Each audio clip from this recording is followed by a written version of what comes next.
சீத்காரி பிராணாயாமா.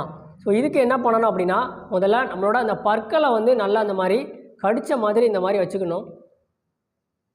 வச்சுட்டு நம்மளோட அந்த பல் இடைவெளியில் வந்து நல்லா சத்தமாக வந்து மூச்சை இழுத்து, அதே மாதிரி மூச்சை இழுத்து உள்ளே நிறுத்தி மெதுவாக வந்து மூச்சை விடணும்.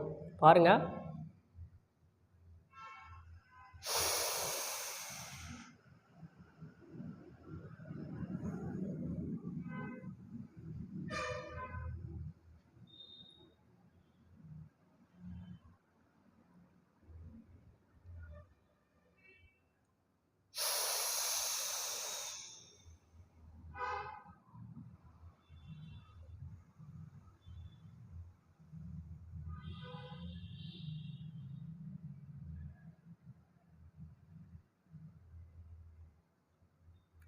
ஸோ இந்த பயிற்சிக்கெல்லாம் நீங்கள் ஒரு 5 தடவை இல்லை 10 தடவை செய்யலாம்.